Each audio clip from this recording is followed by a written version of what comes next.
Can you hear me okay? I switched over to the mic so I don't yell so much. But we're almost up to Uppsala. And I wanted to just keep talking about that frustration aggression hypothesis. It's a pretty good story. I impressed my professors in social psychology who were talking about it uh,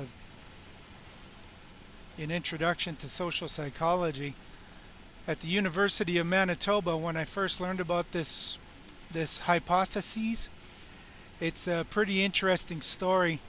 Well, you can see evidence of it in traffic. Everybody has experienced this sensation of aggression in traffic. At least aggression, maybe not road rage. I don't know what kind of human being wouldn't feel feel those experiences. Okay, somebody's. This is a first.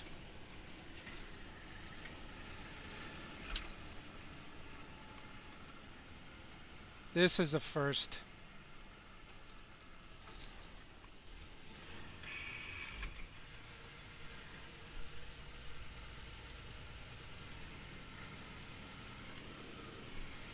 They're in for a real treat, aren't they? There's about 60 to 100 vehicles on my six that's just going to blow past them. Some of them aren't even going to slow down. Like, that has got to be the most fucking dangerous thing to do. Look at that little thing that they're trying to cycle uphill on. I don't care if they're wearing reflective vests or not. That's just fucking insane. Like, you are not thinking with your right mind if that's what you're doing. Somebody out there is going to be reaching for a water bottle and bump them right into that water. They will never survive, or they'll survive and be a paraplegic or quadriplegic for the rest of their life. Oh, I'm telling you. I just have seen it. I've just seen too much. I've just seen, like, when you see a motorcyclist laying there in the middle of the road and the paramedics are trying to revive them. It's it's not fun.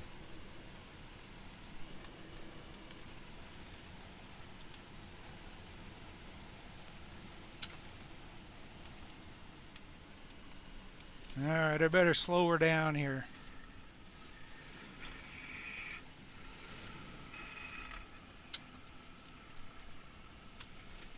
Better slow her down.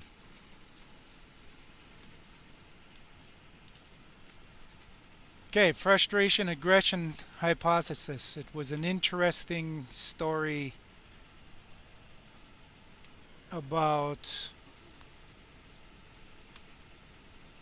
a person who is trying to get to the fridge, but someone appears in front of them and stops them.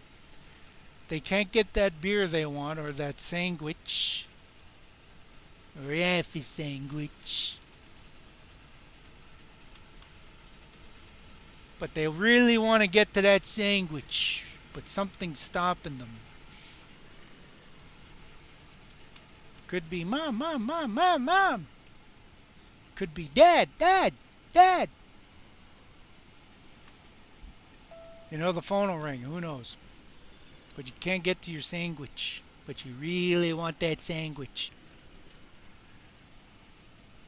Here it is, the thriving metropolis of Uppsala, Ontario. I watched the truck back right into into that ditch one time.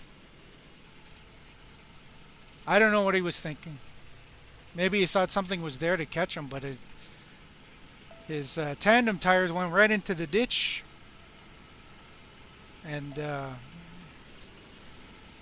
his trailer was hanging off by the frame.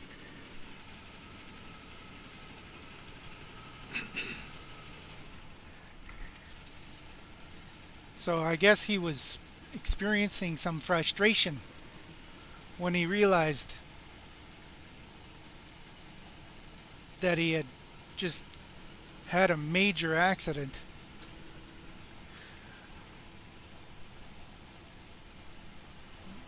Anyways, okay, so I impressed my professors at the University of Manitoba when I developed this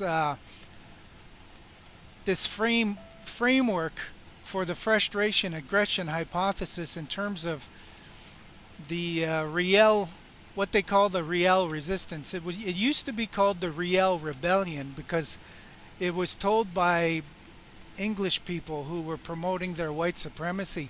They were saying that Métis people were rebellious. They were rebelling against progress and civilization. So they called it the Riel rebellion. So some call it the Riel rebellion.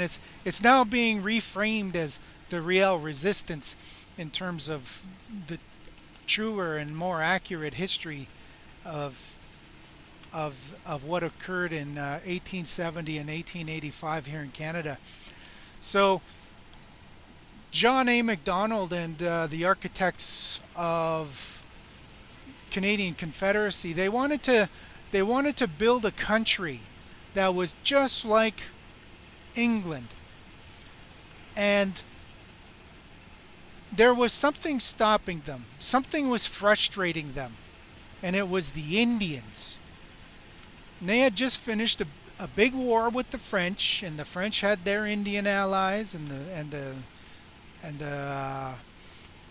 the English had their Indian allies. So the English kind of had to be friendly to the Indians, the ones that they had allied with, and then the ones that had allied with the French, because the ones that allied with the French had a treaty with the French Empire.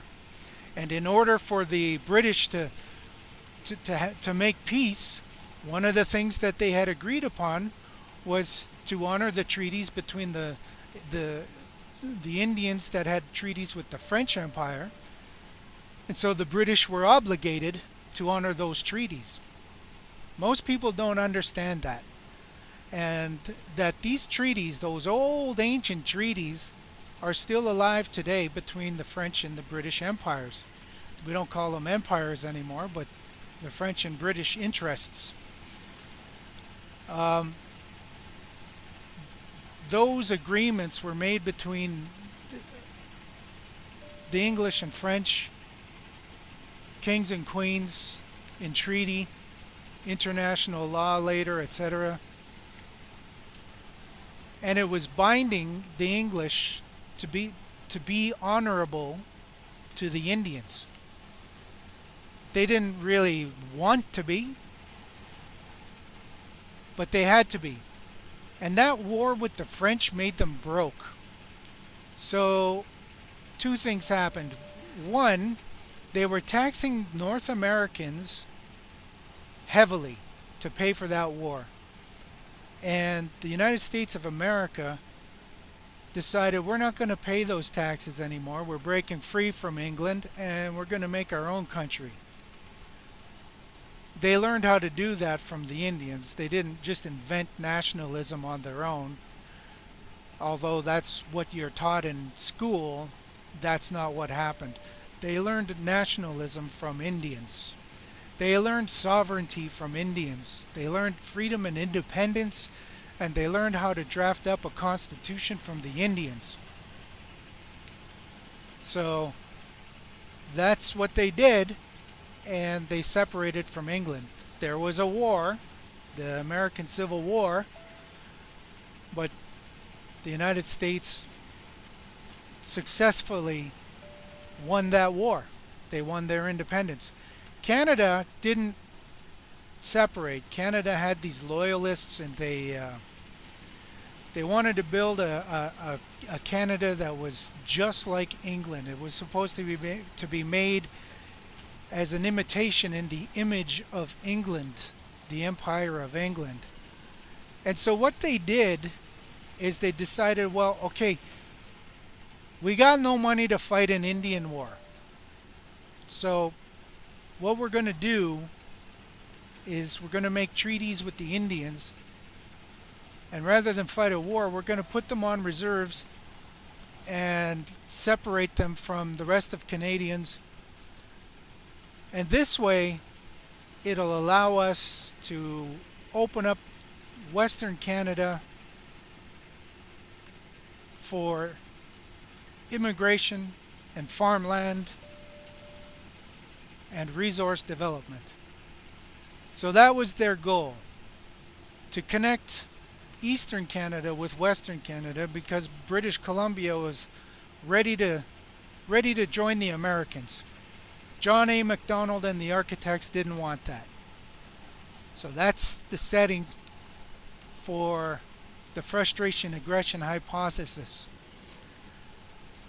It was Louis Riel and the Métis people who had a vested interest in protecting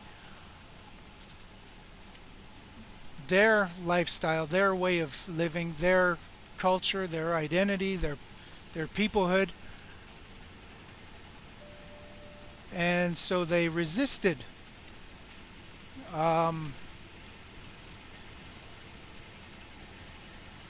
against John A. Macdonald and the English architects to develop Canada. So that would obviously frustrate the goals of John A. Macdonald, the English architects, and etc., which would increase the likelihood of aggression against the Métis people by Canada. And sure enough, John A. Macdonald sent General Middleton to come and quell this rebellion. They called it a rebellion against the Métis. And the Métis fought pretty hard against Middleton and Wolseley and all the others. The one thing that, excuse me, outdid the Métis was that Gatling gun and their cannons, because the Métis are crack shots. The kill ratio was 10-1. The Métis still lost. Anyways, a highly successful campaign against Canada. But there's your model for the frustration aggression hypothesis. The direction that we're driving right now is in the opposite direction that General Middleton and Wolseley and everybody else, the RCMP, which later established in Regina, they were coming from Eastern Canada to Western Canada, and they set up Regina as their home base. They established this police service they called the Royal Canadian Mounted Police to bring law and order and peace into Western Canada.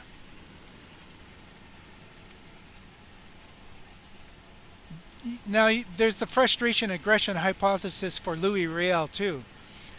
Louis Riel was trying to negotiate a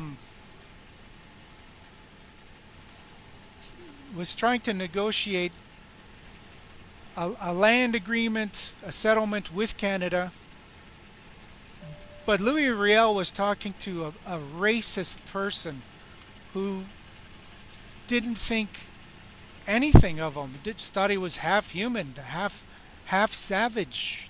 That's what they called the Métis, half breeds, half human. And when you're a half breed, you're only half human, and you're some other breed, a savage, uncivilized. They got all that myth from their own imagination, their own storytelling. But anyways, they use those stereotypes to aggress, to make it easier to aggress against the Métis. So I guess it would be frustrating for Louis Riel to think that he could negotiate with such a thing, such a racist, because his mind was shut. I'm going to stop the story here to tell you that vehicle in front of us is traveling at about 90 kilometers an hour, and traffic behind me is starting to gather again. So here again we're experiencing the frustration aggression hypothesis in traffic, but it is applicable to the Louis Riel and the Riel resistance and the Métis resistance against encroachment of Canada. Canada didn't want to strike treaty with Métis. They didn't even think they were human. So that they were going to give nothing to the Métis, but there were 10,000 Métis that were here. It was a sizable force, and they made history.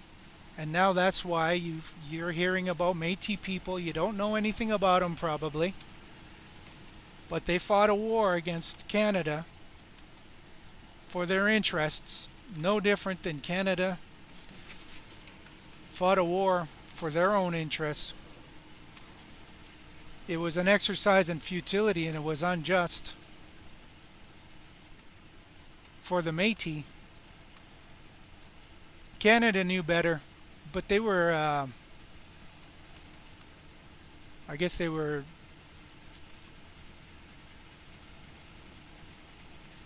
well, there was definitely something wrong with John A. Macdonald.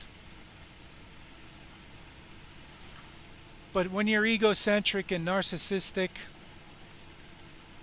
you naturally think too well of yourself. You think you're really great, but you're not. They call this grandiose thinking. Like, you think you're a good person, but you do really bad things to people. And you lack the empathy or the remorse of doing those bad things. You say things like, well, they deserve it. They deserve to be, those Métis deserve to be killed, tossed aside. Or maybe the Métis were thinking that about the Canadian soldiers they were killing. Those were racist Orangemen anyways. They were barely human in their mind. More savage than they could have even imagined when they created the imaginary Indian, the imaginary savage, the myth of the savage. They don't see the so-called civilized and progressive society of English Empire back in the day thought that they were the civilized people, but they were actually the uncivilized people. They projected their insecurities onto First Nation communities and nations and Métis people, calling them savages and pagans in need of Christianization and civilization, and if they would only get assimilated into the British Empire, they could become British English citizens. The fact that First Nation and Métis and Inuit people resisted that must have been frustrating for them, which increases the likelihood of aggression against them. And so that aggression has been occurring since 1870 or longer. It was actually there when the British were fighting the French. There was frustrations, and the likelihood of aggression increases with frustrations. So there you have it. That story impressed my professors, and I told that story to my professor in Introduction to Philosophy, and I wrote a paper about it, and I later got an invitation from the director of the Department of Philosophy at the University of Manitoba, encouraging me to take philosophy as a major because I got an A plus. And you don't get an A plus in philosophy. I guess I I guess I had impressed them pretty well. I don't know how many letters they write, encouraging first, second year students to do that. Anyways, I'm proud of that. I don't have the letter as proof, but I just know that I had it once, and I don't know if they write those letters, and if they do, they make a copy. I don't know if it's stored away. It's over 20 years ago. They usually throw those. They usually archive those letters after 20 years. So you'd have to go into the archives, I guess, to find it. But in terms of progress, you know, when we hear about finding 215 children buried in Kamloops, BC, and then we find 500 more unmarked graves, and then we find 500 more again, and I think the number is up to 2,000, and I don't think it's going to end. I think we're going to just keep finding those bodies that the Catholic and Anglican churches had left behind in a murderous rage. Well, that's going to frustrate any sort of progress towards reconciliation and truth and reconciliation in Canada. And when you deny that you had anything to do with any sort of murderous rampage against Aboriginal children, that would frustrate any prospect of truth telling and reconciliation in Canada. So you could spin it however you want. You're just going to frustrate any sort of progress. And maybe that's what the architects who are doing all the social engineering in Canada want. They want to frustrate any sort of progress to protect their vested interests in resource development, land acquisition, real estate, and capitalism.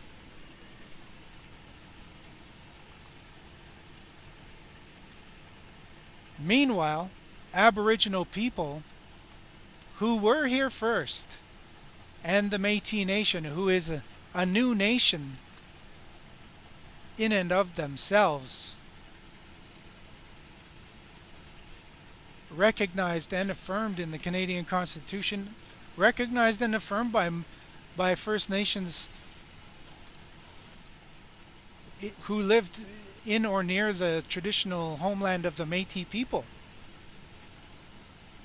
Trust me, the Crees and the Ojibwe and the Sioux people, they did not wander into Métis territory.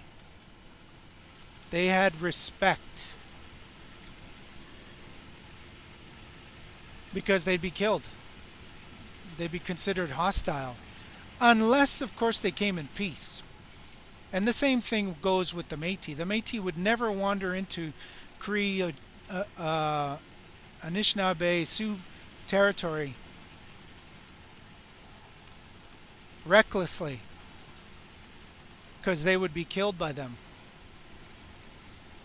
And so there would be a mutual respect among each other. They recognized that Métis people were their own people. But Canada didn't want to recognize that. And we're still here today. They tried to eradicate the Métis people, of course. But it must be very frustrating that we survived in terms of their goals of genocide. It must be very frustrating to hear me talk about their goal of genocide if they heard me talking about it, because they don't think of themselves as genocidal people. They think they're very good people. They they think that they made mistakes in the past, and those past mistakes, they learn from them, and they want to move forward. Well, no, no, because you've still got a problem here, and until you fix your problem, the problem cannot be fixed. So, in terms of frustration and aggression, you need to put yourself through therapy. You've got to reflect on your past behavior, think about it, own it, take responsibility, apologize or try to apologize, try to reconcile it, and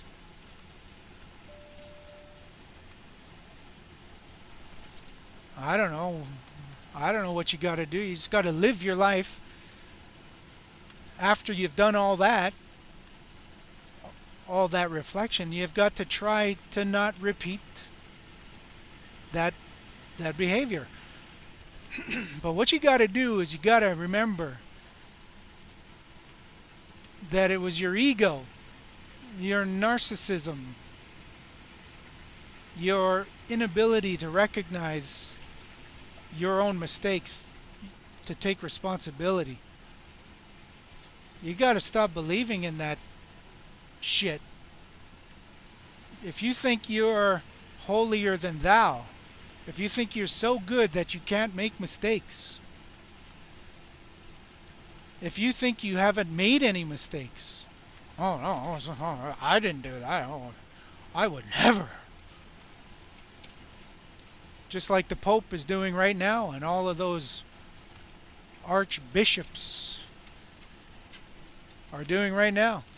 Just like the Catholic Church is doing right now. Oh, that wasn't us. We didn't. Oh, we were trying to help them. We had good intentions.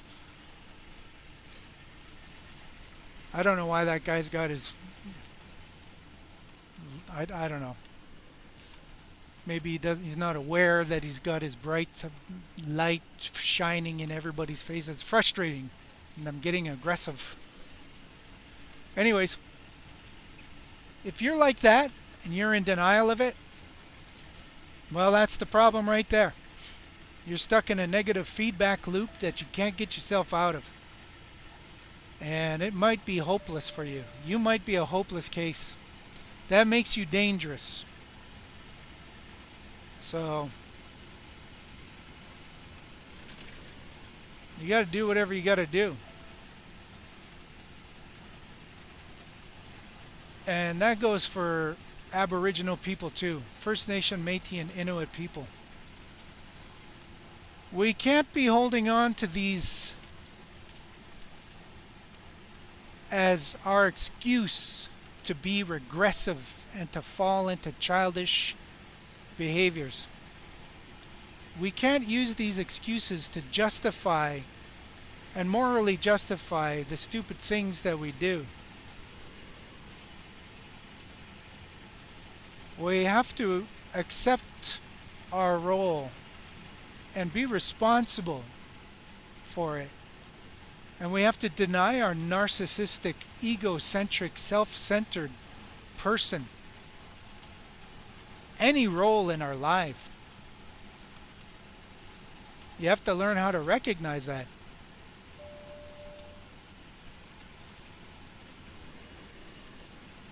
Just don't believe in it anymore. You're not that good. You're not that great of a person. I'm proud of the accomplishments that I've had, but it doesn't mean that I'm better than anyone else. So that's my humble pie. Alright, that's my storytelling for today. Remember the frustration aggression hypothesis. War Chief out.